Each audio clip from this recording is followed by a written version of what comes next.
Alright guys, BLM here, back with a new video. In this video, I'll be talking about my top 10 players of all time for Survivor South Africa. Now obviously this is part of my top 10 players of all time series I've been doing. I did it for BB Can, did it for Big Brother US, did it for Australian Survivor, and here we are, Survivor South Africa. Obviously Survivor US is coming in the future. So I've said this before, I rank my players based on who I think has the most chance of winning the game on multiple returns. If we were to run a simulator on someone playing the game 100 times, who would win the most, who would have the better chance of getting to the end the most. That's sort of the stuff that I look at when ranking players. So obviously there are 7 seasons of Survivor South Africa. Let's just jump right into it. We'll start with the honorable mentions. And since, again, there's only 7 seasons, we might as well go through season by season. Starting off with season 1, Survivor South Africa, Panama. And there's a few honorable mentions here. The first one is the winner of the season in Vanessa, who I considered putting on the list. The problem with Vanessa for me, she didn't even want to win the game. She was someone that wanted to give Imzi the win. And I feel like because of that, that's very tough to really talk about her as that great of a player. And the thing about Vanessa is that there's a couple major knocks against her for me. One is that she didn't even want to win. She was trying to give Imzi the win, and I feel like that's terrible. But also the fact that she was voted out and came back into the game. That's not great either. I think that shows that if she were to come into the merge down in the numbers, it's hard for her to recover from it.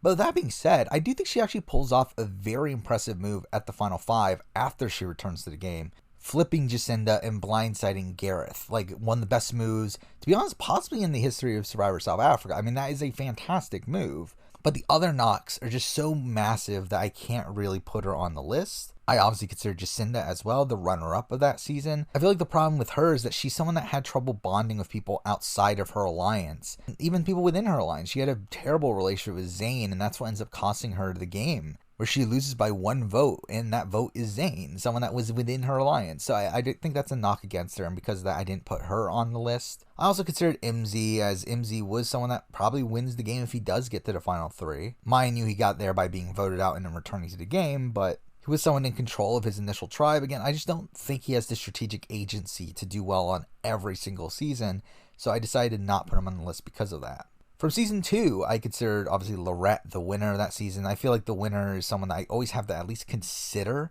for a ranking like this, especially with so few seasons. But, I mean, I just don't think Lorette's that good of a player. I mean, I've talked about her in the past, but I think she wins largely due to luck and due to her circumstances from outside of the game. Not really things she did within the game. Not really considering her that great of a player. And I didn't put the runner-up of that season in Grant on the list either. And he was someone I did think was going to make the list. Actually, I think he was one of the last couple people that could have made the list, but just barely missed the cut. And we'll talk about the number 10 position, but I just feel like Grant is someone that comes off as schemy and someone that, again, I think has trouble making genuine bonds to the point where they want to vote for him at the end. I mean, ironically, the 2 votes that he did get at the end were from people that weren't even in his alliance and people that were voting more so on gameplay. So I think he's missing that emotional side to the point where his closest ally in Angie votes for Lorette, someone she hated, at the end over him, her closest ally that tried to save her when she got voted out. So again, I just think Grant is missing something. And because of that, he didn't make my cut, but he was very, very close. Now from season 3, I mean, there's one person from that season that made the list very clearly. The other person I considered was Gigi, the winner. Didn't put her on, though. I think her win was kind of luck dependent on other people making mistakes more so than things that she actively did. Mind you, I do think she has a decent enough social game to the point where she does convince Ashley to take her to the end. But for me, again, not enough to really put her on the top 10. Now from season 4, I actually have a few honorable mentions here, starting off with the runner-up of the season, Let's Go. And Let's Go is someone that should have won that season if she had played optimally. I think the problem for her is that I don't have faith in her making the right decisions. I mean, if she takes Bonnie to the end, she wins that season. She made the wrong move by taking Hykie to the end. But I think if we look at her game outside of that, I think she was pretty decent at positioning. She was able to find an idol and play it successfully. She won challenges. She did good things in the game. Just I don't have confidence in her killer instinct, so she didn't make the cut. I didn't put Bonnie on the list either because I think Bonnie is someone, again, that has problems bonding with people outside of her alliance. She's someone that wasn't well respected by the jury, and because of that, I didn't put her on the list, despite her having a decent game. Tajon is someone I considered, but again, I just feel like he's too openly snaky to really put on the list. He did dominate the pre-merge of that season, found an idol, but I think he got outplayed and too schemy to really be consistent in the game, in my opinion. And the last person I considered is kind of just a random person here, and that is Simon, who I think is a largely forgotten about person. I don't see anyone talking about Simon, but he did run the pre-merge of that season along with Alison. And I think if he comes into the merge in the numbers, I think there's a very good chance he wins the game. The problem is that I think he's too blatant of a threat. I think he's too much of a leader. And because I think he's always going to be taken out early merge if he doesn't have numbers. That's why he didn't make the cut, though I do think he has a decent mind for the game. Now from season 5, both of these people were very close to making the cut, but I didn't end up putting Sivu on the list, and I really thought Sivu would make it. Sivu was actually, again, Sivu and Grant were the two that I was really considering putting on the list over the person I did put at number 10. The problem for Sivu, for me, is that he was kind of on the outs for a lot of that post-merge. Like, while I do think he did a very good job at positioning earlier on in the game, he was kind of in the middle of multiple alliances. By the time the merge, he was just on the bottom the entire way through and kind of squeaks by due to him just being a lesser threat. But he goes out the final 5 if he doesn't have that idol. That should have technically been null in the game. I mean, by Survivor US rules, that idol would have been null by that point, as Shane, the official owner of the idol, got voted out. But because Survivor South Africa was so loosey with idol rules at that point, he was able to take that idol and use it successfully. But even at Final 4, he's looked at as a massive target and has to go to fire to even make it to the Final 3. Comes into the Final Tribal Council in a winning position, but loses it. He loses the vote of one of his closest allies in Marion, which I also think is a massive knock against him.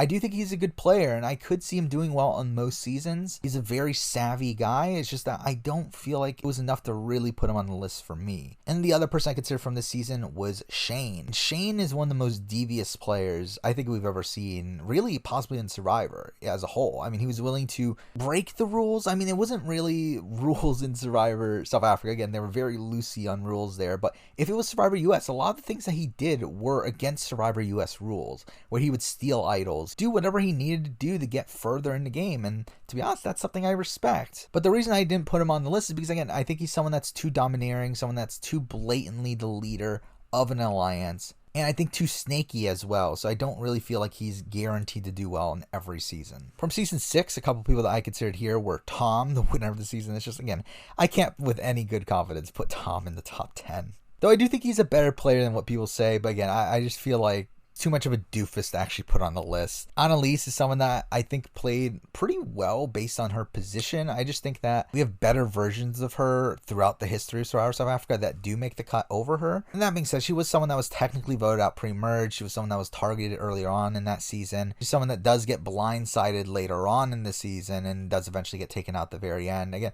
someone that, again, I think she's fine within the game. She definitely could have made the list here. She just missed the cut for me. I did also consider Palessa. I think Palessa had some very impressive parts of her game. Her convincing Ace to go to Rocks at the second Tribal Council in the season is just ridiculous. Her being able to find idols, that's pretty good. I think the problem is, one, she was blindsided with an idol in her pocket. That's not great. Especially when she was one of only 2 targets that Tribal Council. So it's like, not great that she was blindsided with an idol there. And also just her not really being in the majority for most of the season. I mean, she was blindsided at that first Sheamus vote. Coming to the merge, she was just down in the numbers. She wasn't really in a power position the entire way through. I do think she's someone that has a lot of potential in the game, but we haven't really seen her fully utilize that potential, so she didn't make my list. And finally, from Survivor South Africa, Island of Secrets, I did consider Mike. I think Mike is another one that has so much potential. I think if he played probably 5 years later, I think he's someone that could be an all-time great player. I think he was a bit young when he played and just kind of got outplayed by Rob, but I think he has a lot of potential. Also consider Jacques. I think Jacques is another really haphazard player where he has a lot of knocks against him, but he also has a lot of potential. But overall, again, not enough to make the list. And I considered Sipe, but Sipe is, again, someone that has too many flaws for me to really consider on the list. I think she overplays a bit on her round that she goes home. So, I mean, overall, I do think there's knocks. She didn't make my list. But there we go. Those are all the honorable mentions. Now we're here at the actual top 10. And starting off with number 10 is someone that I didn't think was going to make the list. To be honest, this person wasn't even on my mind when thinking about the best players in Survivor South Africa history. And it's actually the only person from season 2 to make the list. And I'm still debating it in my head over whether this was the right decision or not.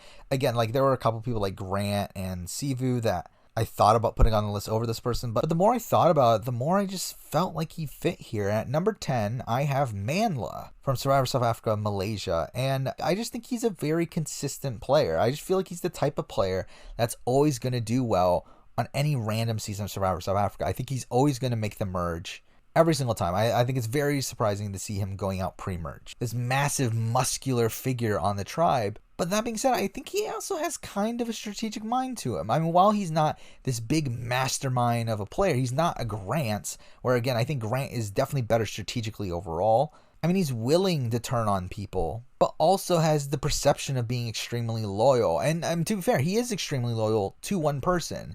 This season, he ends up picking Lorette, and I think that is kind of a downfall of him in the sense that he was so loyal to the point where he's willing to lose against Lorette. Like, he's willing to give the game to Lorette. And I think that is a massive knock against him. But again, I just find him a very consistent player. It's like, I just don't see how he doesn't do well on most seasons. I mean, he really does get screwed over by the Final Four challenge. He gets taken out Final Four because Final 3 was determined by a challenge, and the loser of the challenge goes home. He lost a balancing endurance challenge. If it wasn't for that, he gets to the end of Lorette 1,000,000,000%. And will he win or not? Who knows? I think it's more so up to the fact of, does he actively give up his game like he was talking about? And even if he does talk about actively giving up this game, do the jury members follow that? Because I think naturally he wins the game. I think we're just naturally looking at the jury votes. I think he gets the votes of Amanda, Angela, and Grant. I think he wins the game, but it's not a guarantee. So again, there was definitely some reservations with putting him on this list. I mean, it's not like he is a perfect player by any means, but I think he dominated that season, especially the end game of that season, and was in a position to win the game if it wasn't for the twist. I just feel like he is a more consistent player than a Sivu or than a Grant, or even then like a Shane or any of these people that we've talked about before. I think he's always going to come into a season being looked at as like a nice, loyal guy. Because of that, for me, he lands here at number 10. Though, I mean, if you were to like argue some of these other people as being better than him, I wouldn't be that upset by it. Now, number 9. And number 9 is someone that, again, like wasn't really on my radar when making this list. But then the more I think about it, the more her game is really worth praising. But here at number 9, I have Alison from season 4. And Alison is someone that I just have a lot of confidence in the game. I think she's someone that has a good enough strategic mind for the game. She was someone that orchestrated a lot of the pre-merge of that season. I mean, she was someone that got together all of the normal people and got them to target the celebrities earlier on. Her and Simon dominated the first half of that season. The problem is that she came into the merge down in numbers. And when she came into the merge down in numbers, she obviously had to scrape by afterwards, but was still able to get to the final 5. Actually, they were even able to get to a position where they were tied. Like at the final 6, the numbers were 3-3. And they largely lose out due to a multitude of advantages. They lose out to Let's Go having an idol, Bonnie having the white cowrie, and then Hykie having immunity. In that situation, it became an advantage get-in sort of situation where Alison's group had nothing they could really do. But I think if Alison's group comes out in the numbers there, she wins the season. It has a decent strategic mind for the game.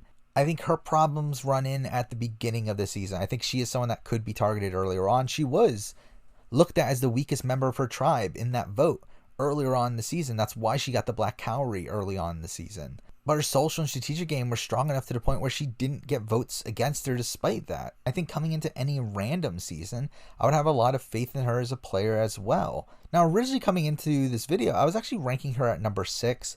I did decide to bump her down a bit to number 9 here, largely because the more I thought about it, I do think there is a big chance of her going home early on any given season, more so than the 3 people we'll be talking about a little bit after this. But if she is able to make it to the merge, and especially if she's able to make it to the merge with numbers, I do think she has a very good chance of winning the game. But I also found it kind of hard to really credit her for getting to the final 6 with equal numbers at that point, because I felt like that was a lot more due to the flaws of the majority than to something that she personally did. Because if we look at the votes, the reason why the majority ends up losing the numbers to where it is a tie at the final 6 is because, one, they turn on their own against Malusi, where Alison's group had no idea what was happening there. Like, they voted outside of the majority there. So that's something you can't really credit her with. And then also at the final 7 where Tejan goes home, Alison didn't want Tejan to go home. So again, it's like while I do think she is a very good social strategic player, someone that was decent at positioning,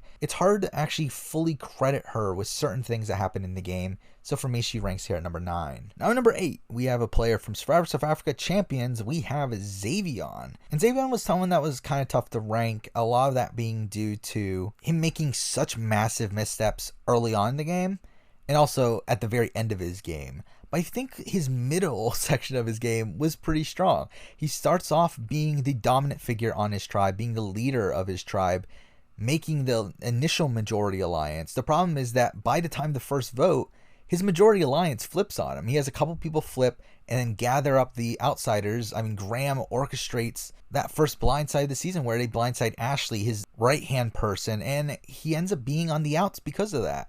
But I do think he does a lot of good work to integrate himself within the majority. He's never really a target moving forward. And I think a lot of that has to do with his physical strength as well. But I think you got to credit his social game as well, to where he's not even considered to be taken out at the votes where like Marsha and Philip are. And when we get to the swamp, I think he's fully integrated himself within that majority once again. He builds a very strong bond with Graham to the point where we're coming into the merge. Him and Graham are essentially the two decision makers on that tribe. They are pretty much leading the majority. And he's able to build such a strong bond with Graham to the point where Graham turns against his closest allies in Althoff and Moira to make a final 3 deal with Zavion and David. And I think you do have to credit Zavion partially for that. I do think there's some flaws in his game, though. I think he becomes way too confident at points. I think especially at that final 5 where Sivu obviously plays the idol and idles him out of the game. I think he was way too confident coming into that tribal. Though, I mean, to be honest, at that point, there was really not much he could really do. But I do think he thought he had the game on lock. I think Zavion just started to rub people the wrong way as well. We do see some people not be super happy with his actions. So it's like overall, I think he has a lot of ability in the game. He's someone that, again, is pretty social, except when he's not. He's pretty strategic, except that sometimes it falters. And he is very physical. He does do well in challenges.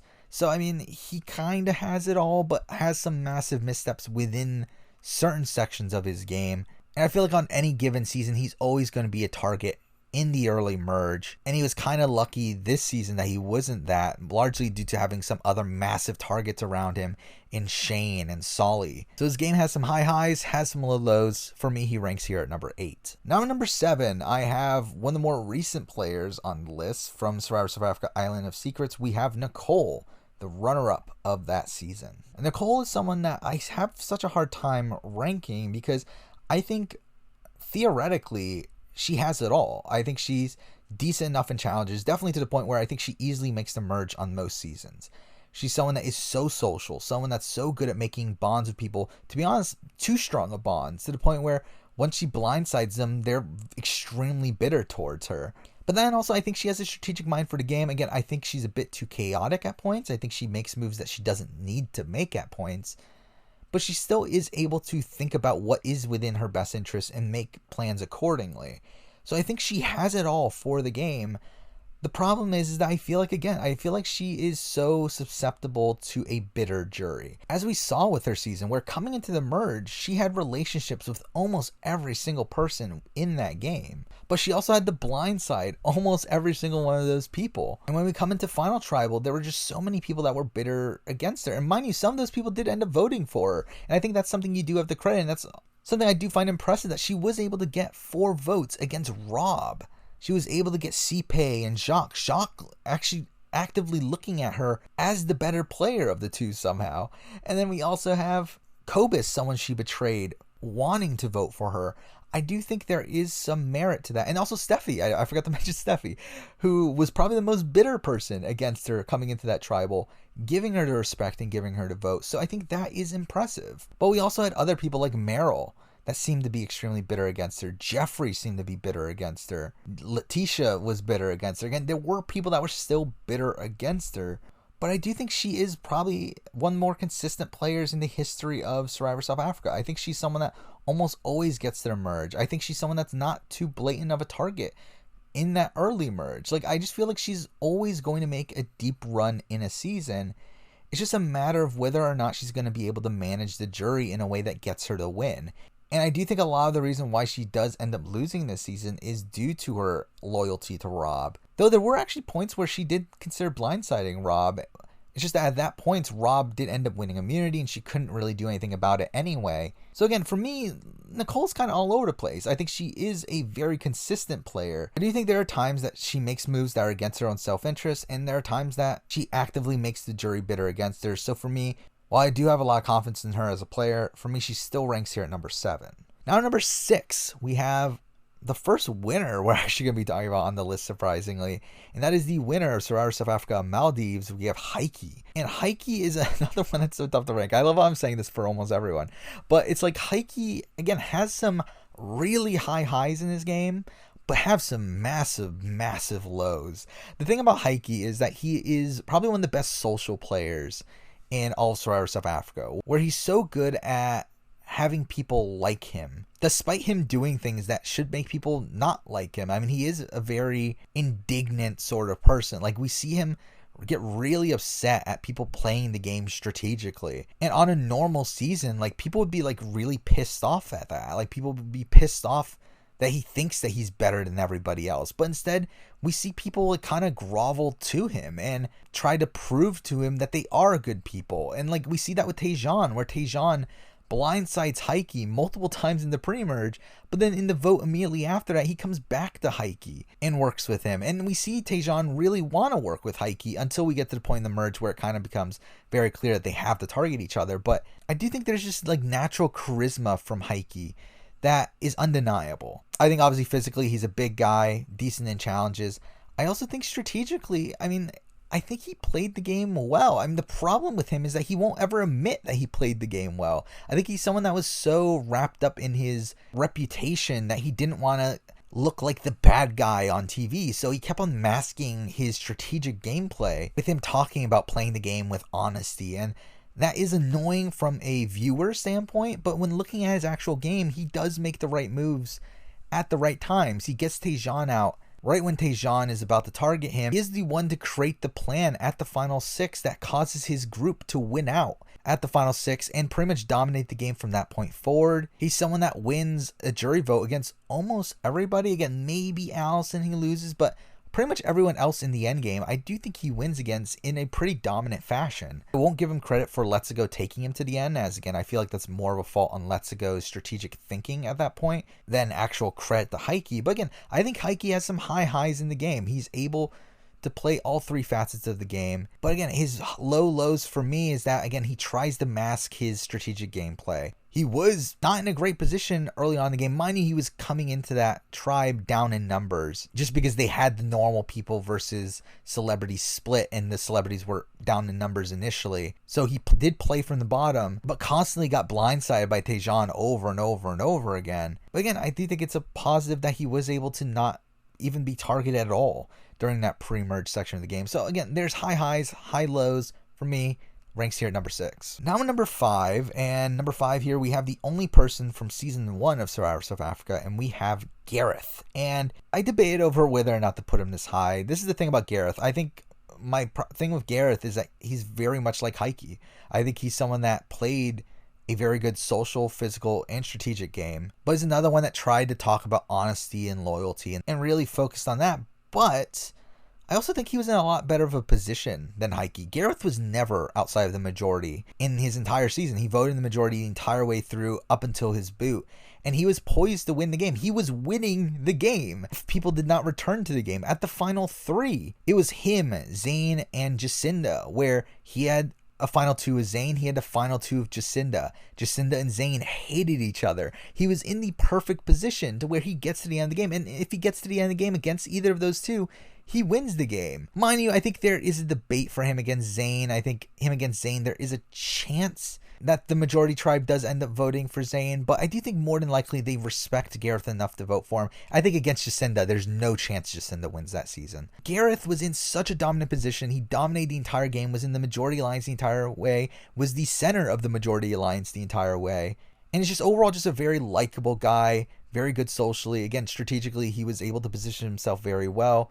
Physically, he won a whole bunch of challenges. The problem is 2 people returned from the game at the final 3. And because he kept Jacinda and Zayn in the game, two people that hated each other. It gave Zayn the perfect opportunity to try to blindside Jacinda. And once that plan came into motion, Vanessa, and this is the thing I do credit Vanessa for, Vanessa was able to flip Jacinda against Gareth at that point, with him being such a blatant threat that he does get sniped out of the game there. But again, this is such an abnormal circumstance. On any given season, that was the final 3, and he was perfectly positioned within that final 3. But because of the weird rules for this first season of Survivor South Africa, he does end up losing the game. And I do think he plays that final 5 round poorly, and I will fully admit that. But I think if we look at his game outside of that one round, played the game flawlessly and would have been one of the most dominant winners in the history of Survivor. So for me, he's essentially Hykie, but without the massive flaws within Hykie's game of not being in the majority in the pre-merge. Hykie also like being willing to throw away his game at points. Like Gareth didn't have that. Gareth was trying to win the game at every opportunity and almost did. So for me, Gareth ranks here at number 5. Now number 4, we have another winner. To be honest, one of my favorite winners from Survivor South Africa Champions, we have Graham.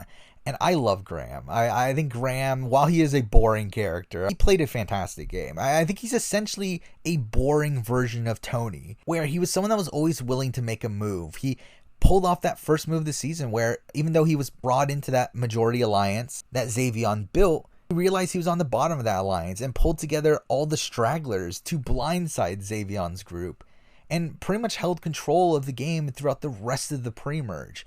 Coming to the merge, I mean, he was the leader of the majority alliance and does get targeted because of that. And I will give him fault for that. He does get very close to being voted out there due to some weird stuff going on with the tie there. And then if Solly and Boulay decided to flip on the alliance on the revote, he does go home. Like, he had a very real chance of going home at that merge, but he still ran that season from that point on. He builds a bond with Shane, someone that was his biggest adversary in the game, but builds the bond with him. He does take out some people that were within his alliance, and that's something that I do like kind of find some hesitancy with. Like, he does blindside Moira, and he does blindside Althoff, two people that were very close to him, but they were also 2 locked votes for him in the jury. He eventually blindsides Shane at the final 7 when Shane had 2 idols in his pocket. The fact that Graham was able to make Shane so comfortable that he didn't use either of his 2 idols is completely ridiculous. I just think Graham was so good socially within this game. We see him have bonds with almost every person in the game.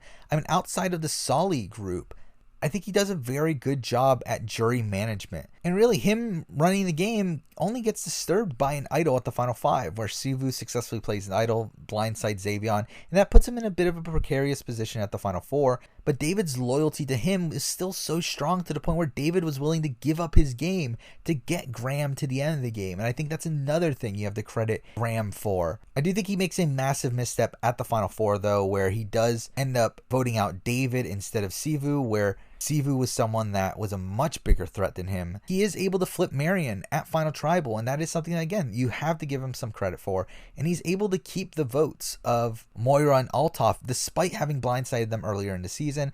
I do think there are things that are very impressive within Graham's game, though I do think he's a bit too scatterbrained, and that's a lot of the reason why I don't have him at number 1. Again, I think he's a brilliant social player, but strategically he's kind of all over the place. I think he makes some moves that aren't necessarily in his best interest. Again, he's pretty much the Tony of Survivor South Africa, and I would be really interested in seeing him play again just to get a better read on his actual ability as a player.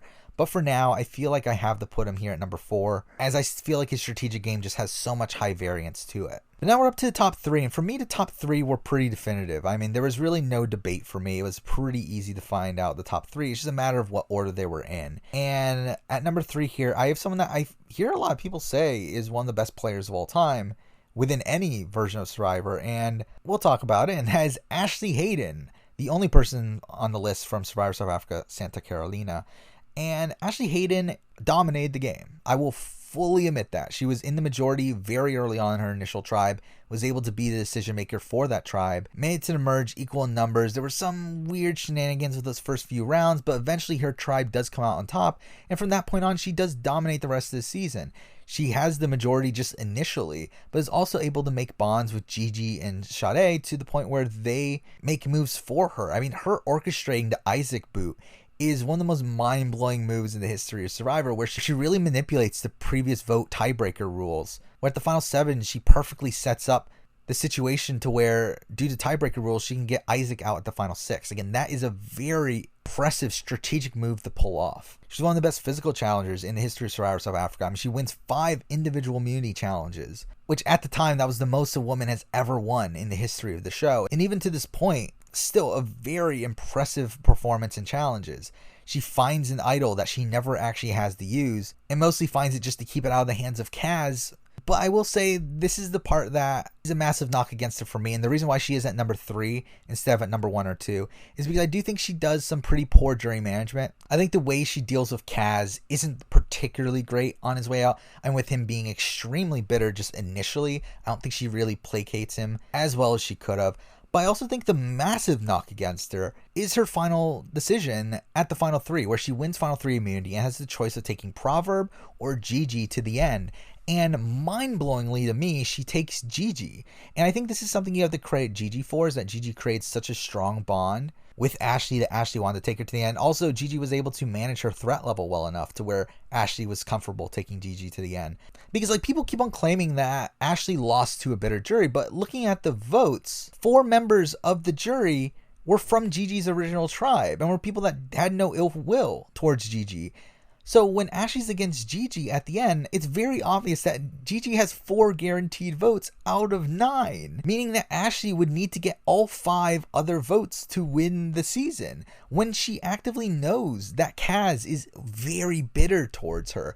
To me, this is a mind-blowingly bad decision, one of the worst decisions I've seen from a player of this caliber. I mean, the fact that she played so dominantly before this, but then makes this massive misstep here at the final 3 is mind-blowing to me, because she pretty much guarantees her loss by taking Gigi to the end, where Gigi has those 4 votes from her original tribe plus Kaz, and then it also turns out that someone else is bitter towards her as well for like no reason. That one was just dumb, but either way, like, she knows that Kaz is bitter, so I think that's really dumb, because if she goes against Proverb was someone that was actively hated by that minority group. That actually would have been the majority of the jury if she does end up voting out Gigi. That group did not like Proverb. They actively talked about how they thought Proverb was doing nothing at camp, how he was just lazy, how they didn't respect him. And if she takes Proverb to the end, I think she gets their votes, an easy 5 votes there. She gets the public's vote. She also gets Isaac's vote. She wins 7-2 in my opinion.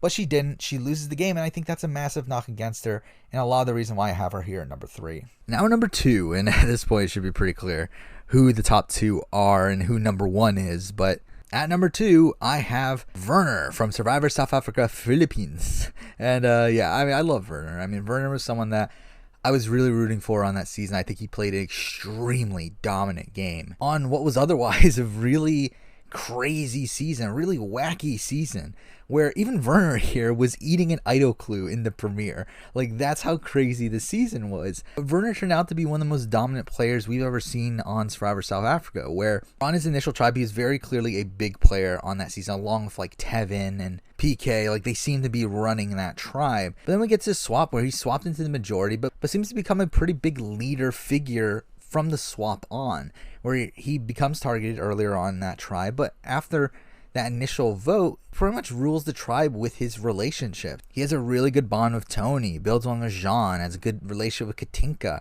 has a good relationship with eventually Annalise, and these are relationships that eventually carry him to the end game. Because we get to the merge, and it's so clear that he's dominating that majority group. And he's able to pull in Tom as well and make Tom his number 2. It looked like Werner was going to have an easy road to the end, where his alliance does end up taking out the minority 1 by 1 by 1 by 1 until they get to the final 5. Now, he does burn some people along the way, namely Tony, who does become very bitter against him.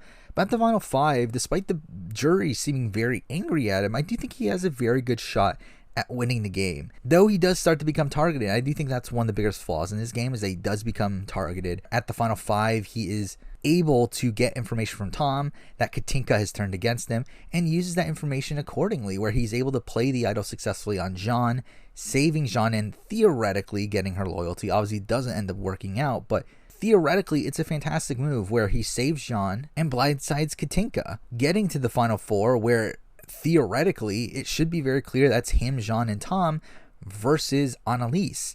The problem is that obviously Werner just became too big of a target, and at this end game, it was very tough for him to escape it. Jean being at least a somewhat capable player. Again, I have massive flaws against her game, but I do think she was someone that was capable enough to realize how big of a threat Werner was. She does eventually target Werner, and through that, Tom eventually flips as well, and Werner goes home at the final 4. But again, he just played such a dominant game before that. He was such an out-of-the-box thinker, was able to make big moves that did better his position in the game. And while the jury didn't seem to love him, I do think they would have respected him once he got to the end. I mean, if they voted for Tom over Jean, I do think Werner definitely would have won a jury vote as well. The problem with Werner, again, I think he just mismanaged his threat level at the end.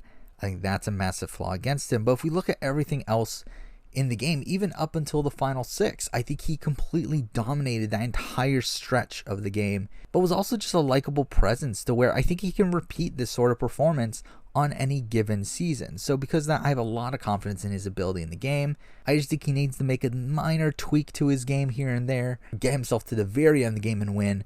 But for me, that's enough to rank him at number 2. Now, number 1, the best player in the history of Survivor South Africa should be very obvious. Yeah, number 1's Rob. It's like no debate. Come on. Rob, I mean, one of the most dominant games in the history of the show. I mean, in the history of Survivor in general. I mean, I think the way he played that game is impressive on every facet of the game. He dominated in challenges, won 5 immunity challenges across the entire season. He dominated socially. He had so many social bonds with pretty much every player in the game. I mean, strategically, he just completely outplayed everyone. I mean, his move with the Eye of the Secrets and lying about the power that he got from there, that pretty much made it impossible to blindside him. I think that's brilliant.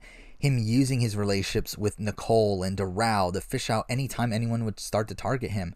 Again, brilliant gameplay. He really had a master stroke of Survivor gameplay, with the exception of the final 5 round, where I do think he starts to get targeted there. And he does win immunity, and that does save him. But I think it was looking like it was pretty close to the point where if he hadn't won immunity, there was a chance of him not even playing his idol at the last chance that he could have and being blindsided there. And that's not particularly great. But I think if we look at every other aspect of his game, he was just so far ahead of everyone else on that season, and really so far ahead of anyone else we've ever seen on Survivor South Africa. And he does all this while being out in front the entire way through. Even from his first tribe, he was looked at as a leader there along with Nathan. And he does get a bad swap, but is able to avoid tribal the entire way through. And then when he gets to the merge, he's out in front, the leader of his alliance the entire way through, and still somehow doesn't get targeted until the very, very end, when his alliance has the turn against each other.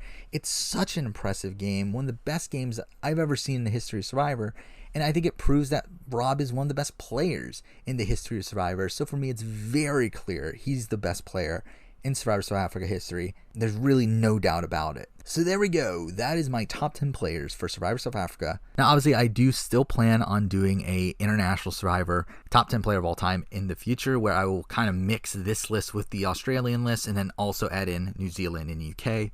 And I'll be doing that at some point down the road. I will also be doing a Survivor US list as well. And even sometime down the road, I might even do a worldwide one where I mix the US and international lists together.